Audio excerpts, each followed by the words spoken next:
October was a huge month. It was the Dow's best month ever. I said that correctly. Best month ever. The Dow was up 14%. The S&P was up 8%. And the NASDAQ was only up 3.9%. Friendly reminder, I have a short on the NASDAQ. The NASDAQ is down 29.5% this year to date so far. The Dow is down 9.5%, and the S&P is down 18%. So some big things happened in October. First off, they reported third quarter GDP, and it beat expectations with growth of 2.6%. Now, there is still an inverted yield curve, so people are still focusing on that, saying, wait a second. For those of you who don't know what that means, it means when the short-term rates pay a higher return than long-term rates. In a normal environment, if I were to borrow money from the government for 10 years, I should get a higher return than borrowing for 2 years. Why? Because in 10 years, my money is tied up longer, there's more risk of things happening, etc. So when it inverts and the 2-year yield, the money they're going to pay you is higher than the 10-year, it means people project that the short term is going to be worse, therefore recession. This is a pretty common indicator for recessions. Now, in the first 2 quarters of this year, as you remember, we had GDP contraction. And one of the theories behind it is, well, yeah, it was real GDP contraction because inflation was so high. Because remember, real GDP takes out inflation. So when you subtract inflation from there, it's a loss of purchasing power and therefore a decline in GDP in real terms. Does that sound confusing? Stick around because that's the point. We've done over 1,800 videos. Subscribe to the channel. That way you can learn more and more. And these ideas and terms become much more obvious to you as you use them more and more. Don't be intimidated. However, I do understand because I was intimidated when I first started hearing these. All right. So where do we stand in the year so far? Like I said, the NASDAQ is down 29.5% year to date. The NASDAQ is still overpriced. The entire market is still overpriced. Now, this is something that I've put on our channel. And for those of you in our community, we've had a lot of requests for me to post this in our community. I will be doing that. That was part of the plan originally.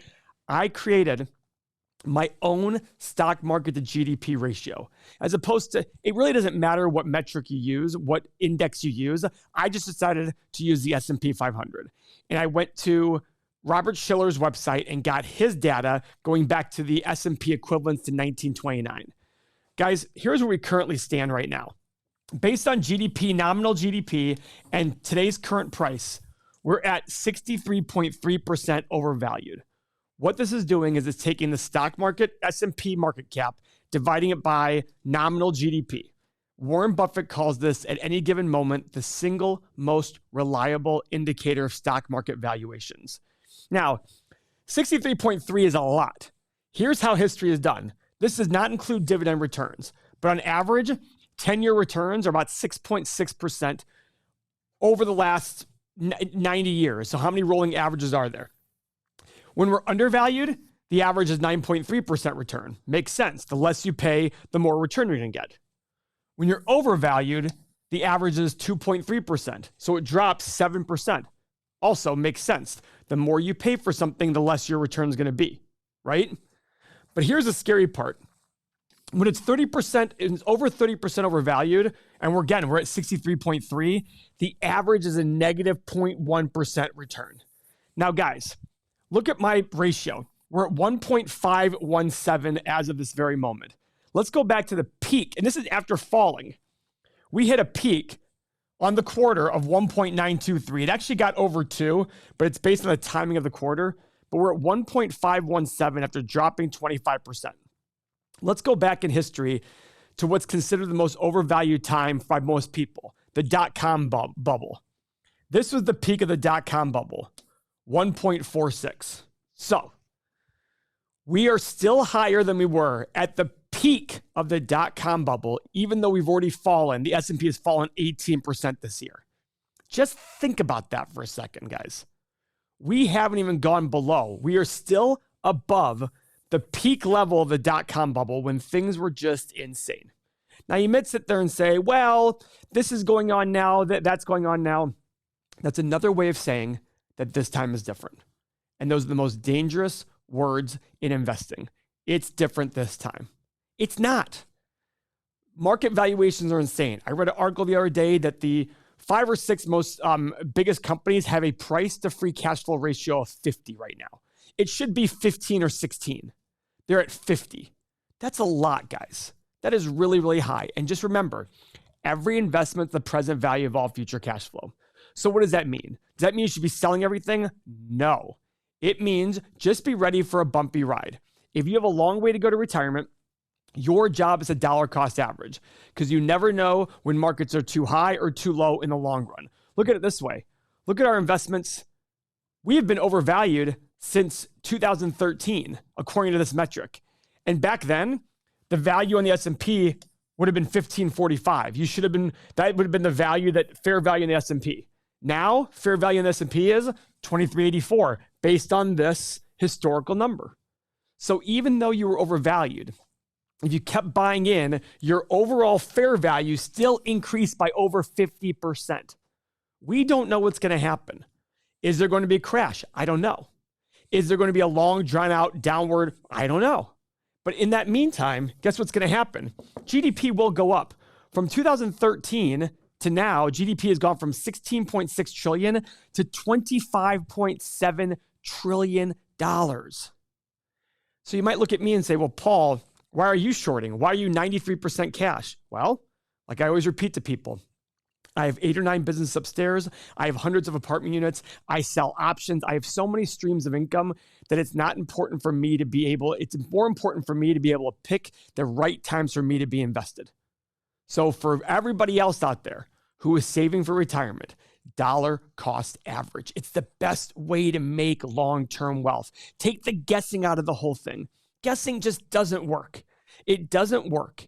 What does work is dollar cost averaging. And if buying individual stocks appeal to you, all the more reason to subscribe to this channel because we go through dozens of stocks every single month. We use our 8-pillar process to look at them. We also evaluate the markets on where they are. My job as an investor is to look at where we stand today and what that means about the future.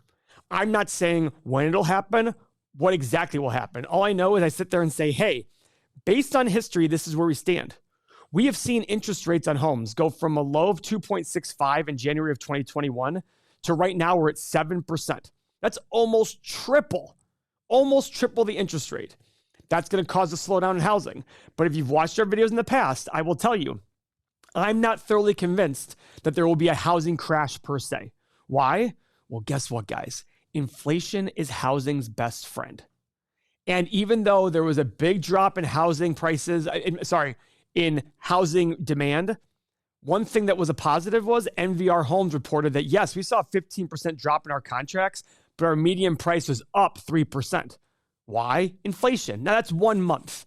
You can't go make a decision based on 1 month and one data point, but it's looking at all these data points together. Where does it look like at any given time and saying, okay, where do we stand from here? And I'm just trying to manage expectations. If you expect the next 10 years to be similar to the last 10 years, I think you're going to be disappointed. But along the way, what I encourage you to do is, even if the market's going to go like this, sideways for 10 years, if you're dollar cost averaging along the way, you will still make money at the end of the day because you're going to pay this on average.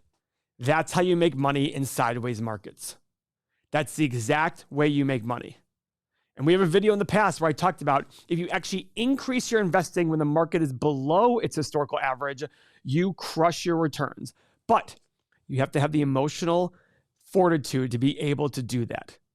That's what I encourage you to do. Go learn about the emotional aspect of this market. These are great times to be in. 1 month, September, has one of the worst months in history. Next month has the best month in history. It's a roller coaster ride. That's all part of the process. That is not the signs of a healthy market to me. That's a sign of a market that has no idea where it needs to go. But based on valuations today and based on that sheet I told you, the future does not look great, but that's okay. That's an opportunity for those who are willing to think a little differently. And I'm sure you're a different thinker out there. You're probably watching this saying, hey, this makes sense. I've made it this far in this video. This makes sense. You're a different kind of thinker. Now, is the future guaranteed? Absolutely not. We don't know the future. but we have the past and similar situations to get a guide for the future. And right now, when I look at this, if you go back to 1929, 1970s, the early 2000s, you'll sit there and see major fluctuations month to month in prices because there's a lot of uncertainty out there. I will say the Dow is very overbought from a technical analysis standpoint. There is a thing called an RSI money feed, and you sit there and look at the Dow and say, okay, October was a huge month. Probably not going to continue. If you think we're out of the woodwork, we have to, in order to get out of the woodwork, we need a few things to happen. People need to give up. One of the indicators we're going to look at internally as a channel is Apple and Tesla. We want people to feel like it's not going to get better. Just like during the peak, nobody thought things could get bad. I remember hearing people saying, oh, there's nothing on the horizon that'll stop this thing. Well, it usually ends up being something we don't see. And 3 years ago, nobody saw inflation. Nobody saw it. Then all of a sudden, COVID happened, and we started issuing checks like crazy to users, to people out there. And what happens? They spend their money, inflation increases, and you saw people stay home because they were getting good checks from the government. So why go work? So what does that do? It lifts prices. It lifts wages because now business owners have to pay more money to get people to come show up. And that's inflationary. And go watch our past videos where we talked about this directly just a couple years ago before inflation reared its ugly head. That's all part of the process, but that's what I love about money and investing in the economy. There are so many things to look at, but it usually comes down to just a few factors. And for me, in the world of investing in stock market, it comes down to valuation. I want to look at where are we going to be over the next 10 years. And I just think the next 10 years based on history are not going to be good, but you can still make money along the way. And that's the great part. So I want you to watch this next video where we talk about how recessions are an opportunity of a lifetime when it comes to investing. Thank you very much for your time.